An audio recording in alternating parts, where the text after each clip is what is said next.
Well, good morning. Welcome to the Unfair Advantage series, where we explore strategies, insights, and methodologies to give you an unfair advantage. I'm Mona Hilton, CEO of Advantage Anywhere, and we're proud to bring you topics and guests that will stretch your mind and grow your business.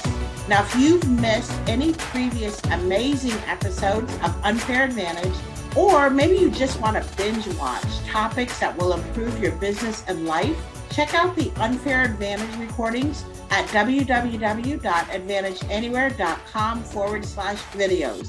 And be sure to get on the notification list of upcoming episodes by emailing us at info@advantageanywhere.com. Now, I am totally excited about today's topic. Today's topic is branding healthcare, the brand RX, with our special guest, Matthew Ray Scott. Now, if you don't already know Matthew Ray Scott is a marketing and branding guide. Now, his approach to marketing is a little unorthodox, but it is especially effective in today's marketing. His company, Feed, was voted the best healthcare brand agency in America by the AMA. Now, I met Matthew, believe it or not, on LinkedIn. I started following some of his posts because we were friends with similar people. And if you don't already follow Matthew, I highly, highly recommend you follow him. His posts are captivating, and I promise you will learn so much. So Matthew, welcome to the Unfair Advantage. We're so honored to have you with us today. Welcome, Miss Mona. You and I talked at the very beginning here about you showed great persistence in saying, hey, Matthew, let's have a chat. I just respect that. And you've got some really good questions. So I'm here. I am ready to assist your audience. You and I have had the opportunity to kind of define your audience. It is an audience that my agency has experience working in. So I hope this is going to be helpful for folks. Oh, I have no doubt. I'm really excited about this. And that's funny that you mentioned persistence, because that's one thing I believe, if I'm known for nothing else, it's definitely persistence. So I'm really excited to jump right in. So speaking of jumping right in, I want to kind of talk a little bit about your background, Matthew. You've gone from jumping out of airplanes to brand marketing. That's pretty unique. How did your journey play out? Well, at times, both occupations require a little courage to step out into the unknown. And so they really have some similarities. But by way of background, I was an Army officer. I was someone that went to the 82nd Airborne Division and began jumping out of airplanes as a paratrooper officer. And then I was selected for a program called the Psychological Warfare Program. That program becomes pretty pivotal in my past and my present, because part of being a psychological warfare officer is studying how people make decisions, how bad people make decisions, how government leaders make decisions. And so my journey from jumping out of airplanes to starting a brand agency, it's really taking upon some of the same themes that I learned as an Army officer. For example, it taught me that instead of selling products, instead of selling services, that it's more valuable to master how your audience makes decisions, how your ideal customers make purchasing decisions. And so that's been something that I was able to take from jumping out of perfectly good airplanes, developing propaganda, for the government, et cetera. And all of that plays into branding. You see, what we learned in being psychological warfare officers is that propaganda means you take the truth and you blow it up. So a lot of people, when they hear the word propaganda and they hear the word branding, that the concept is that you kind of put a positive spin on hiding the negative. And that could not be further from the truth. Propaganda development and branding is similar in that it must be based on the truth. And then you just have to understand how to clarify amplify and then unify that truth. So my journey from jumping out of airplanes, I was a captain. I had a mentor step into my life. I was considering making the military a career. My wife and I were just entering into being pregnant with our second child. I was on a great career path, and a mentor stepped into my life and said, Matthew, you just graduated with a master's degree in healthcare management, et cetera. What do you want to do once you kind of stop jumping out of airplanes? And I said, I think I want to run a company someday.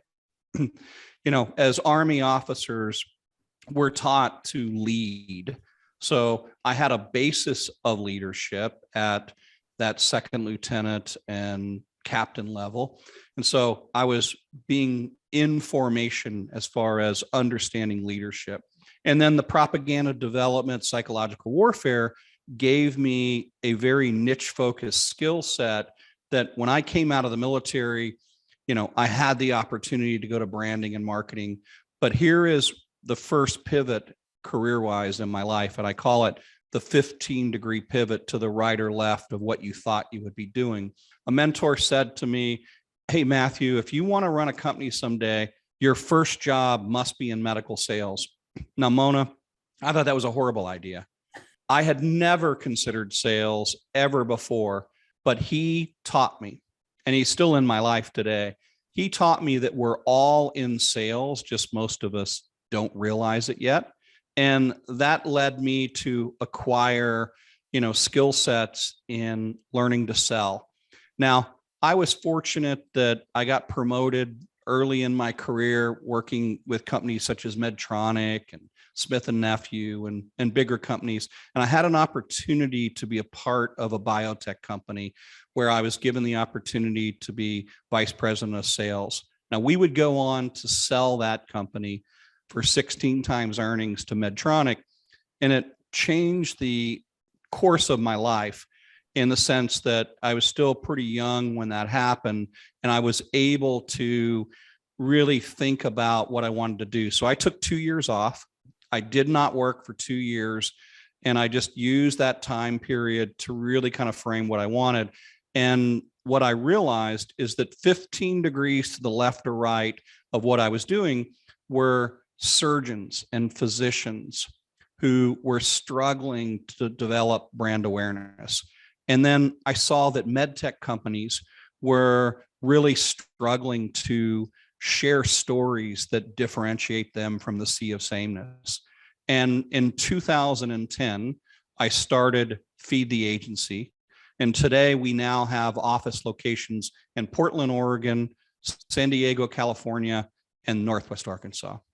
Wow, that's an amazing story. And as you know, as you probably saw, I'm scribbling a bunch of notes. I love the fact that you started with psychological warfare, because I think we all are dealing with it in some respects or another. And we all think of propaganda as being a negative thing. But you actually just gave me a paradigm shift that it can be used for good, it can be used for evil. But the way you talk about it has been really just, like you said, taking the truth and blowing it up. I love that. Now, Matthew, I know from talking to you in the past and following you on posts that your journey hasn't always been easy, and it's certainly not been without struggles or obstacles. What would you say to people who are in business, whether they're in leadership or whether they own their own business? How would you address the challenges that we all face and the perseverance that's required and just the strength of character to push through? Yeah, I mean, my journey is probably like a lot of people. I always tell people that I'm a 7-year overnight success.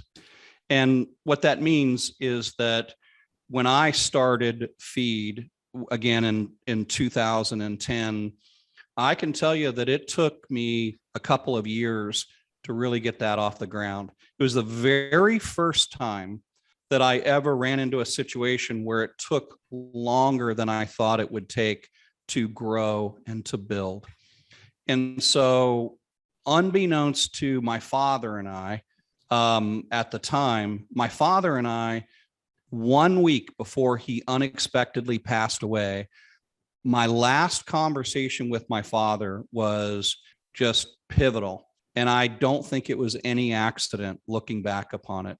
So 7 days before my father unexpectedly passed away, it's Christmas Eve in San Diego. We've got a home in San Diego. And my father says to me, "Hey, I want to go out and get your mom, another gift." And so dad and I leave the house, we get on the highway, and my dad starts sharing guidance with me that I later would learn was just, no accident. And my father started to ask me about my future. And I said, "Yeah, I think I'm going to start an agency." And my father said, "Matthew, are you willing to endure long enough to be your version of successful?" And that was really good guidance, because up until that point, I think like many other people, I felt a little bit entitled. I'm a little bit embarrassed about it now, but if I'm being honest, I felt a little bit entitled, as if I was smart enough, as if I only worked this hard, I'm due this level of success. That was my honest mindset. And I'm grateful that my first 3 years at Feed were slow, because that message that my father gave me, that principle they gave me, are you willing to endure success long enough to be able to define your version of success? And today, I no longer take it for granted that, I'm kind of on a pathway of success. Rather, I focus on the process.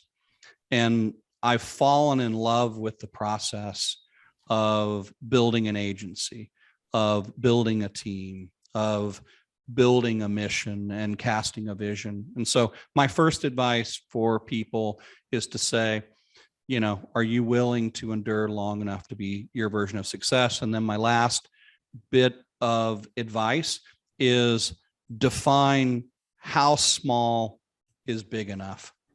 And this is a little bit counterintuitive.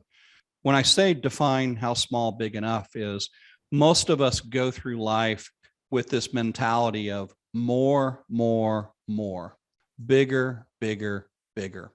And what I've learned over time is that's not the big idea.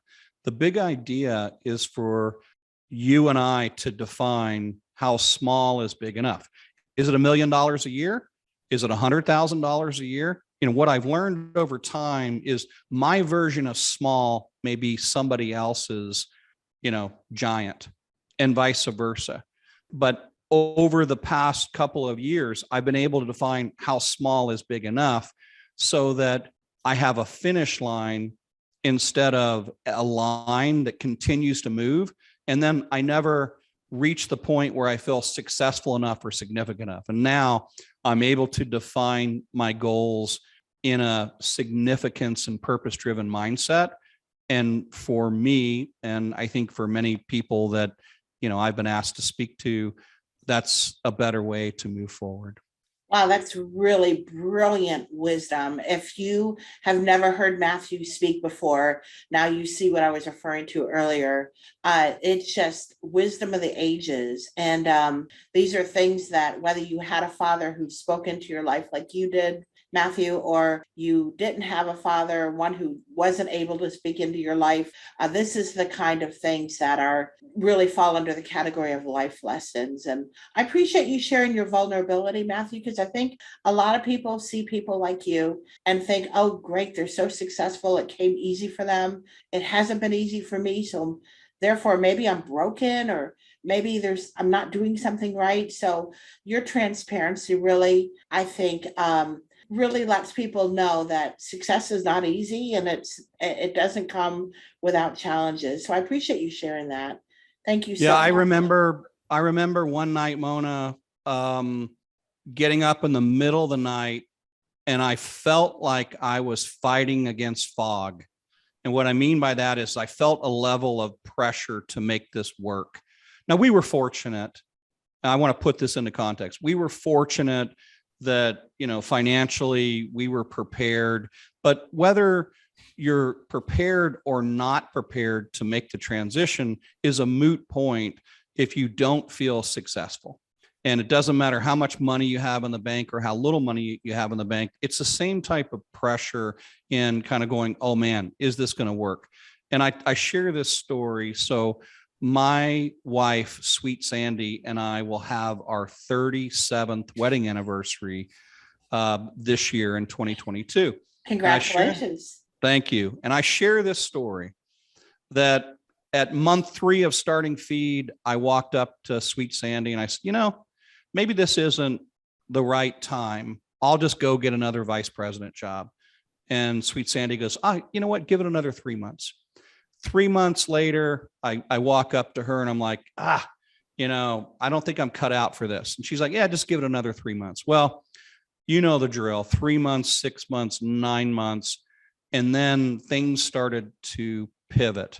And, I went to Sweet Sandy several years later when things were cooking well for us. And I said, what was it that made you say that made, me just give it another 3 months? And I loved her response. She said, hey, Matthew, you thought you were building a business, but you were building your character in preparation. And that was the pivotal. Yeah, it hit me. It still hits me to this day that for many of us, we get it wrong. We think that we're building a business when the truth is we're building character. We're building legacy. We're building persistence. You name it. You get to insert your action verb or your pronoun. And that's what I've learned over time. And I think what it's done is it's helped me to feel adrift, like a lot of people and myself included in the early days of like, you wake up on a Monday and you're like, I'm the most successful person I know. And then on Tuesday, you wake up and you're like, oh man, I don't have what it takes. Now, what happened between Monday and Tuesday to make us mentally think we were successful on Monday and Tuesday? I got rid of that pressure, that burden. It's a burden for some of you folks that you were never meant to carry. And so that's just a story of how my wife helped me to kind of keep my eyes focused on that. And yeah, what you said earlier is a lot of people can look in and look at people. And here's what I've learned. You can never be rich enough and never be poor enough for a lot of people. And so be really, really careful when we compare ourselves against others. And I feel like now, I don't feel that same burden of keeping up with the Jones because I've figured out how small is big enough in my life. And that's an easier way to keep track of your blessings rather than put points on the scoreboard. Yeah. And I think I really latched onto the term when you said that you feel really great on Monday and on Tuesday, you just feel like you can't do anything right. And I think a lot of leaders feel like that and wonder sometimes if we're bipolar. But like you said, it's all in how you perceive things. And so I really appreciate you sharing that as well. So let's kind of pivot, if we could, just for a moment, and let's talk about branding and marketing. Obviously, that is the area in which you guide people, especially physicians and healthcare marketers.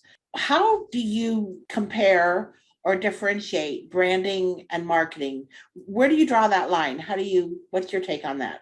Yeah. So here's how I define the modern definition of branding. Branding is who you say you are. Branding is who your customers say you are. And branding is who Google says you are. So that's the modern definition of branding in the way that I share it with our clients. So again, it's who you say you are, who your customers say you are, who Google says you are. Now, let's kind of segue into market and marketing. I think Seth Godin says it best when marketing is helping other people to become who they seek to become. And that's how I kind of share the difference between branding and marketing. Marketing is to put the ball in play, or excuse me, branding is to put the ball in play, and marketing is to put the ball away, so to speak. And so that's the difference between branding and marketing in my eyes. So when you go about your business, how your clients understand the difference? What area do you help them in? Is it both? Yeah, so the human brain is hardwired to notice only that which is different. So we work with our clients to evaluate how they're different, how they're unique. And then, just like propaganda development, we take that truth and we amplify it. We blow it up. So we start off with clarifying their brand, then we amplify their brand, and then that unifies that consistent message that other people say of who you say you are, who your customers say you are, and who Google says you are. And once you have that level of consistency in branding, then your customer acquisition cost goes down. You know, we have this saying, which is we help people avoid the messy middle and the sea of sameness. And here's the truth. Advertising is the price that you pay for being boring. Wow. And Wow. when you and I take our brand, who we are and who we're becoming, and we develop awareness that can lead to thought leadership. And then thought leadership over time can build authority, i.e. people are calling you up saying, oh, I want to work with you, Mona. That's the power of branding. And we're going to talk about this later, but there's a money pit aspect to traditional marketing that is based on that concept that I just say, excessive marketing fees and advertising, that's the price you pay for being boring. Yeah, that's excellent. I just love that. I was scribbling as quickly as I could, but let's just go there. You were just talking about traditional marketing, and most people are comfortable with traditional marketing. They understand it, but as you mentioned, there are a lot of pitfalls. So what are some of the newer ways to avoid the money pit, as you called it, of traditional marketing? Yeah, what I would say is that most traditional marketers have been taught to do lead generation. You've been taught to try to persuade other people to buy your stuff. That's traditional marketing. And the problem with that, certainly during the pandemic, is that you and I should be acting as if we're trying to earn their attention. And we've known this forever, that people don't want to buy what we sell. They don't. Nobody awakened today and said, I want to pay a ridiculous amount of money to hire feed to differentiate my brand. They're not waking up and doing that. And so what you have to realize is that when you act like you're trying to earn attention and build awareness rather than persuade people to buy your stuff, you begin to align how you're a problem solver with a unique perspective, with a process that makes it easier than ever for people to find themselves along their busy and buyer's journey. And so what I tell people that's changed is that when you act like you're trying to earn attention and build awareness, you will insert yourself along that decision-making and purchasing journey in such a way that people can determine if you're a fit for them or not. And you can do that in a much more efficient, effective, and economical way than trying to persuade people to buy your stuff.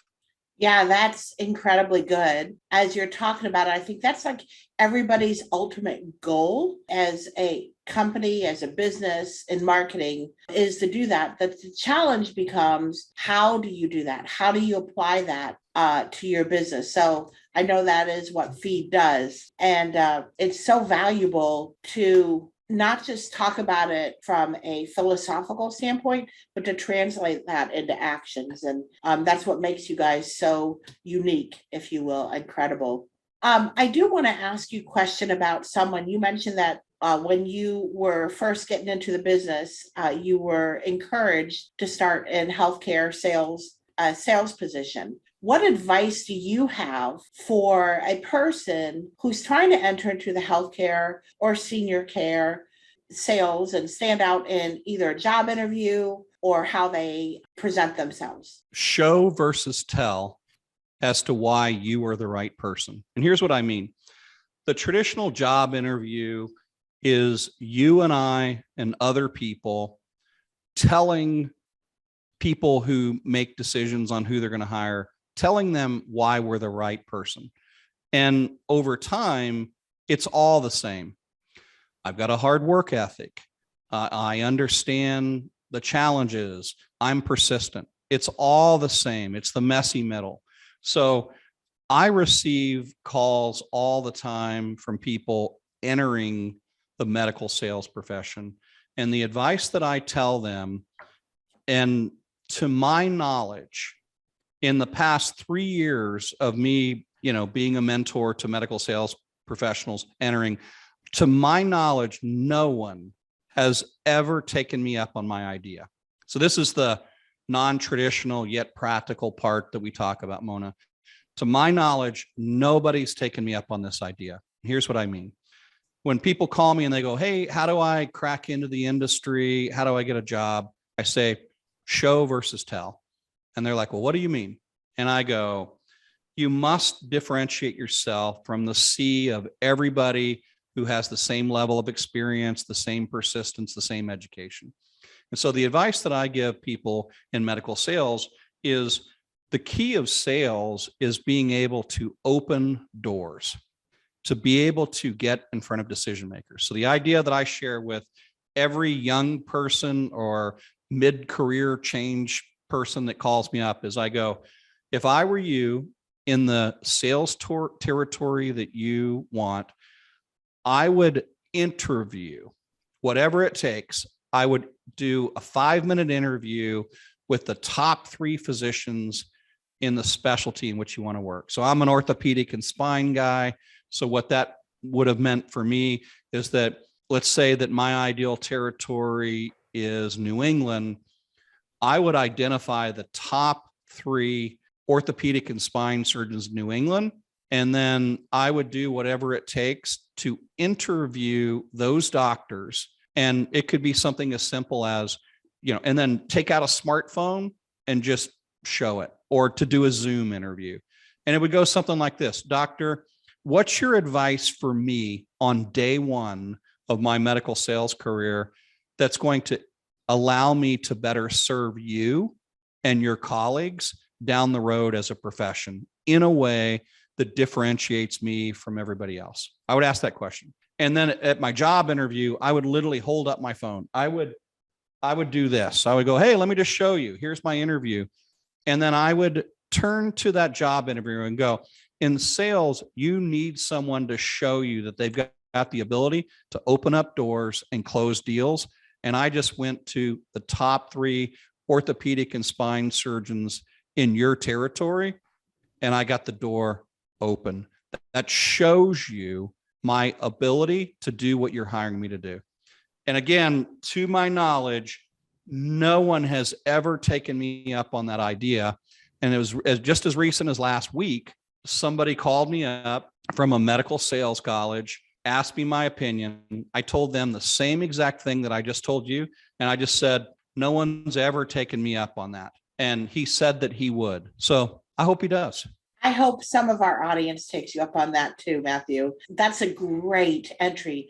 It does a lot of things. It opens doors with the physicians in your case, and it also opens doors in, like you said, showing, not telling. So, wow, that's a great idea. I actually want to go use that in our world and apply the same strategies, because whether it's in healthcare sales or any kind of sales for that matter, going to the top prospects and asking them what it takes. What a great learning opportunity. It's just different, right? Meaning, right.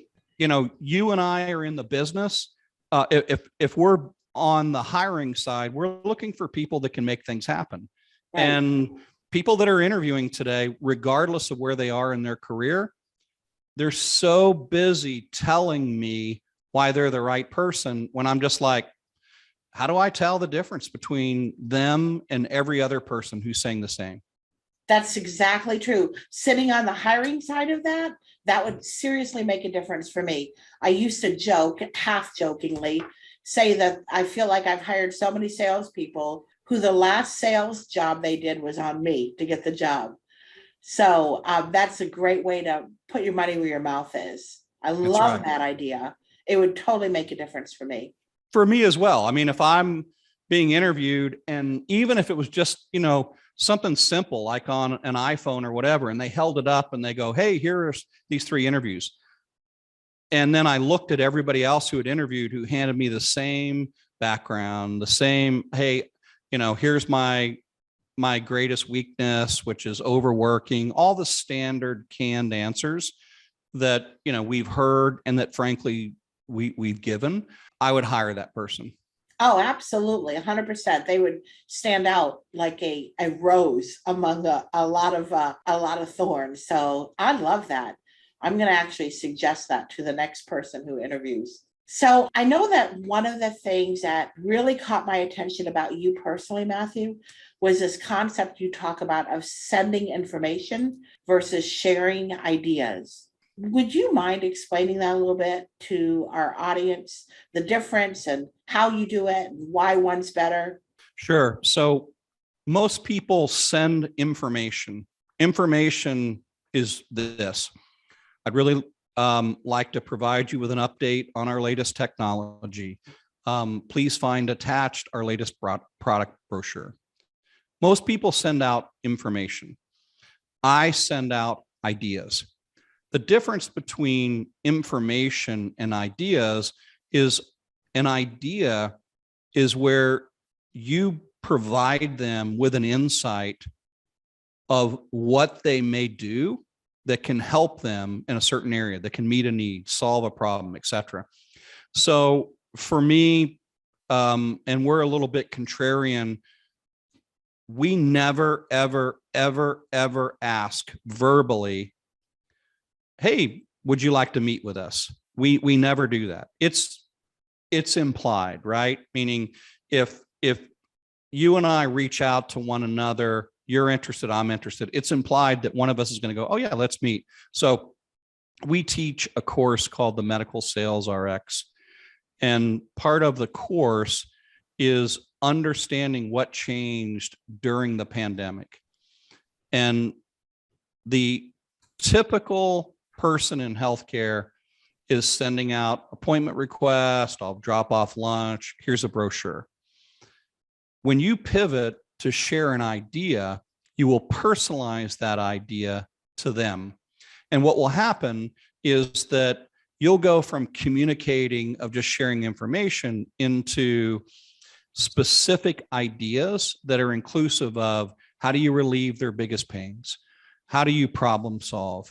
How do you have a unique perspective or point of view that aligns with theirs? And how you've developed a process that makes it easier than ever for them to find themselves somewhere along that buyer's journey.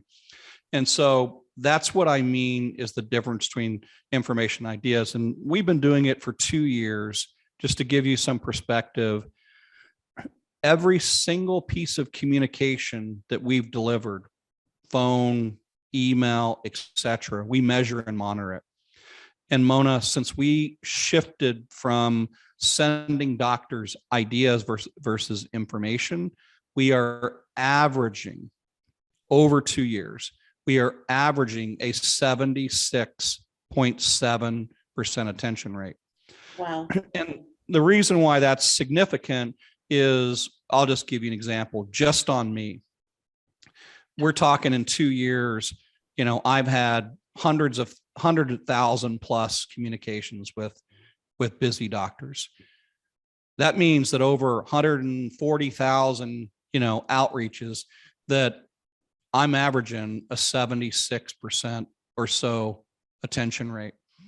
And so I know that I'm being heard in a way that I have never been heard before. And I think part of it's just because of the shift to sending someone an idea. And think about it. It rarely happens for most of us. I rarely, if ever, have somebody send me a personalized video or send me a message that says, hey, Matthew, you may not have noticed it, but if you just incorporated this one idea, and you can try it, you don't need to hire us to do it. It's really going to help you, get more online reviews, et cetera. I rarely, if ever, get ideas from people. And so we do that. I mean, our conversations that we have are all idea related, and it's working really, really well. So I love that you gave a specific example, Matthew. I was going to ask you if you would mind sharing one, because I think people can place their furniture a little bit better when they hear like a very specific idea, like what you said, of a personalized video about if you do this or if you do that. And in full disclosure, our platform does include video marketing, video messaging, like what you're talking about. So I just want to be very transparent about that. But are there any other ideas that you would be comfortable sharing with the audience that are specific? And I get that a lot of the people who are on this call or listening to this are in different industries, but I always say success leaves clues, and everybody says that. But I mean that to say that ideas that work in one industry applied a little differently also translate to good success in other industries. Mm-hmm. Yeah, here's my example. During the pandemic, we switched to our messaging platform being 100% personalized video, 100%. And the reason why we did that is because during the pandemic, there was increased lines of communication. So everything was shut down, people were working remotely. And then what did we do in healthcare? We doubled and tripled the number of emails that we sent to healthcare decision makers. Well, is it any surprise that the response rate was, on average 40% less? So there's really no response rate because, healthcare providers, that's our market, and med tech leaders, they were responding less, in part because they were getting more traditional emails, typed up text, boring emails. So we switched to personalized video. How does the sharing ideas, how did you use that in video form? Yeah. We would say, hey, Dr. Scratch and Sniff, it's Matthew from Feed. And the biggest misconception about branding during the pandemic is this, and I'm going to answer that misconception for you in 45 seconds or less. Hey, Dr. Scratch and Sniff, this is Matthew from Feed. And one quick tip on how other private practice specialty surgeons are attracting more patients in an ambulatory surgery center, I'll share it with you. And this is the same guidance that we've given hundreds of other private practice spine surgeons just like you, and all in a video that lasts 2 minutes and 10 seconds. That's how we do it. Awesome. Awesome. I love the idea of the video. As I mentioned earlier, our platform Advantage Anywhere has video messaging built into it as well. And we track our stats as well. And ever since we started doing video, they almost 100% of them get opened. Whether they respond or not varies, but people are opening and reading, and we're getting responses that we've never had before from traditional marketing. So I totally concur with your concept of the video marketing. And sharing ideas is also good because it doesn't seem like you're trying to sell them something. You're just sharing. And exactly people appreciate that. Everybody else is trying to shove something down their throat. And Mona, when we teach people, never, ever, ever ask. Now, I'm saying this in my market space. We never, ever, ever ask a question during a personalized video outreach, and we never ask them, hey, would you like to meet? It's completely contrarian. Mm-hmm.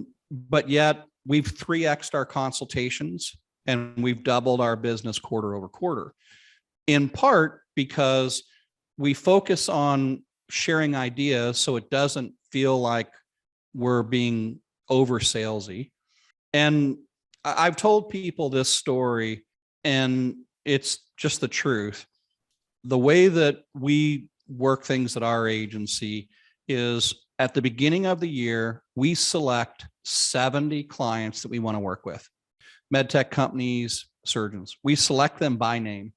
And then every 11 days, we send a personalized idea until they cut us a check and work with us, or tell us for all that's good and holy to stop sending them ideas. And Mona, God is my witness, I've never once had someone say, stop it, stop this insanity of every 11 days providing value, providing ideas. So that's how we're thinking. And when I tell people that, they just kind of raise their eyebrows like, that is so different. But I always tell people, what are they going to do? Tell you to stop giving them value? It just doesn't happen very often. But you and I know what it's like to be spammed with unnecessary, aggressive tactics. With our strategy, you're never, ever, ever saying, hey, just circling back and following up, Mona, to see if you're interested. Or, hey, would you like to meet for 20 minutes in person? I'll bring Jersey Mike's subs over. We never do that. So that's our strategy in the Medical Sales RX course. Yeah, that's wonderful. I think, like you said, everybody's doing that. Everybody. I go through every morning and hit delete, delete, delete for everybody who wants 15 minutes of my time. Yeah. So that approach, what I would call scratches the record and just makes you go, what? Well, that was different. And like you said, as long as you're providing value, they're never going to tell you to stop. So that's wonderful. So for everyone who's out there listening, spend time coming up with ideas you can share rather than things you can sell, because I think that's so much more valuable. That's brilliant, Matthew. Oh, thank you. So you also have used the term playing in the messy middle. And I want to ask you to explore that a little bit with us. Explain what you mean about playing in the messy middle. How do you get out of it? I mean, obviously, I know you'd rather stand out than fit in, but could you explain a little bit of that to our audience? Yeah, so the messy middle are organizations that are primarily competing on price, i.e., I'll go across the street and I'll pay $7 cheaper. That's what I'm going to go for. You're in the messy middle. If you're competing on price primarily, you're in the messy middle. Again, that's the price you pay for being boring. So the messy middle is where most organizations reside. And part of the reason is because you have embraced copycat marketing and you are focused on what we think of as best practices. And it's problematic. It goes like this. If I'm an ophthalmologist and I start my new ophthalmology practice, it makes logical sense to go, well, I'm just going to copy the best practices of the best ophthalmologist in town. And there is my hypothesis and premise. Therein lies the problem, because in my world of healthcare, patients are more confused than ever because they go to the ophthalmologist website in town, or the lawyers in town, or the skilled nursing facilities or long-term facilities. They go there and it all says the same thing.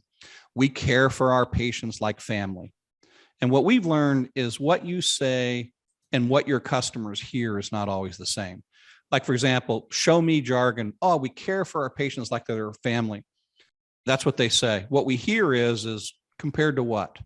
Compared to not treating me like family?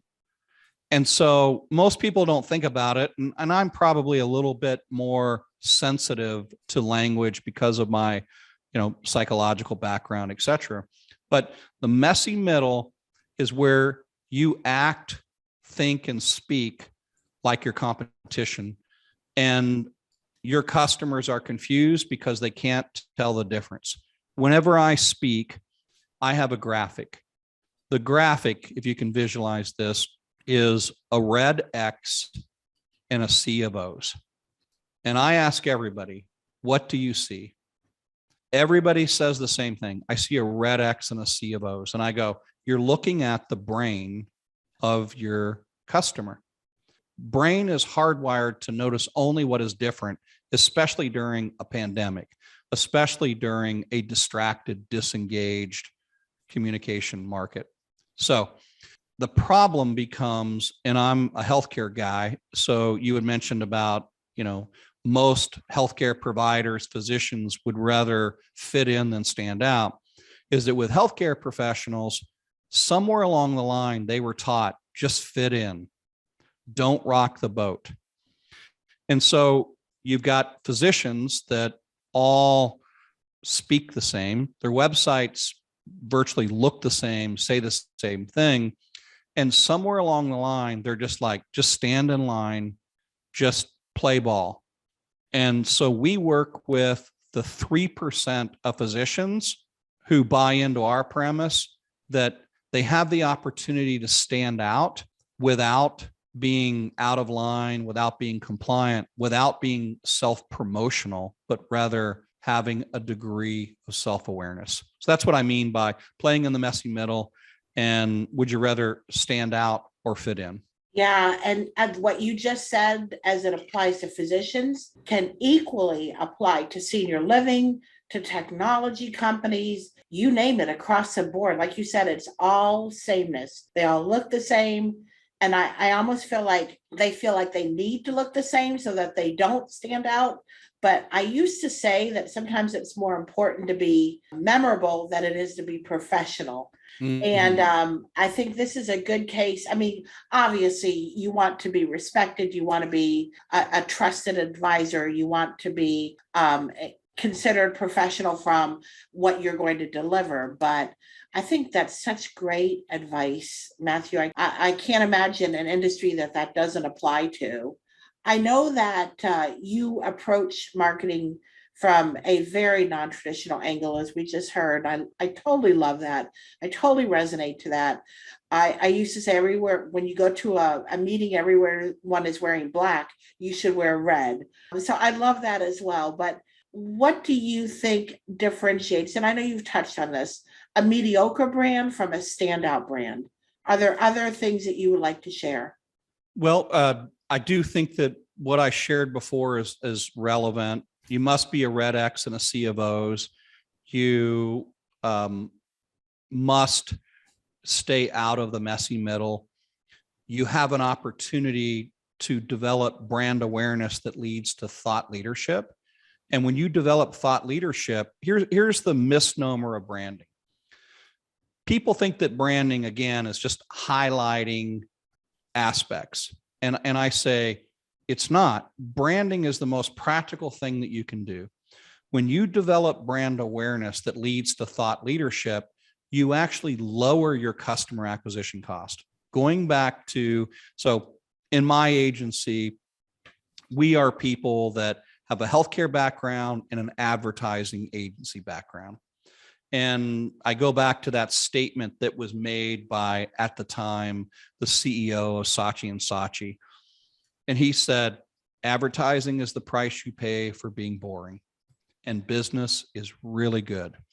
And so what I would tell people out there is that you're focused on being found, and you're willing to pay per click, you're willing to do SEO, you're willing to do all these traditional marketing. Why not try something before that, which is focus on being heard? And in our experience, and this is contrarian, right? Because we make our money off of people paying us to help them differentiate yourself. But we're transparent to people, and we say, listen, once we help you to be heard rather than paying stupid money every month to be found, we're out of a job and we've done our job. And it's kind of, whenever you have someone like us say, hey, if we've done our job correctly, we're done, we're out of a job within 12 weeks. And they always find that humorous. But that's my advice for people. You are a brand, whether you know it or not, whether you want to or not. A brand is a mental tattoo. It's a gut feeling. It's a perception. that we have about people, that we have about organizations.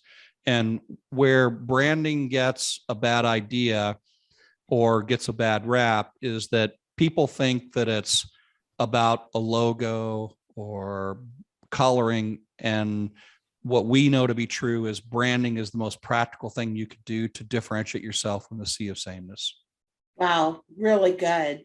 So my next question was going to be your one takeaway, because as I mentioned, have been scribbling a ton of notes. I love the paradigm shift you gave me about propaganda. That was brilliant. I love the fact that you said it over and over again, advertising or being in the messy middle is the price you pay for being boring. I mean, that's a wake-up call if I've ever heard one. I love the concept of looking 15 degrees to the left or to the right to see what other people are doing or struggling with, whether it's physicians, whether it's your senior living prospects, whether it's your prospects of any kind. But if you wanted our audience to walk away with one takeaway, I know that's almost an impossible question, but I'm going to ask it anyway. What would you say that is? My one takeaway is don't rob us of your contribution to the world by succumbing to fear in developing your purpose-driven life and business. Seriously, Matthew, almost everything you said could be quoted, tweeted, put out there. It's clear why you're such a great thought leader. Like I said, I follow you on LinkedIn, and just our audience, if you've enjoyed today and you want to further blow up your brand, Matthew is someone that you definitely need to follow. And his contact information is on our screen. Follow him on LinkedIn at the very least. Maybe you want to engage him to blow up your brand as well. I highly encourage you to reach out to him, listen to his material, his content, his ideas. As you heard, they're brilliant. So, Matthew, I want to thank you so much. This has been phenomenal. I don't care what industry you're in. Even there are so many takeaways I want to apply to our business as well. And I want to thank you so much for giving us your wisdom and your time and your insights. And I want to thank our audience for joining us today. We look forward to seeing you on the next Unfair Advantage. Thank you, Matthew. Appreciate it. Thank you, Mona. You asked great questions. It was my pleasure to be here. The honor is all ours. Have a good day, everyone. Bye-bye.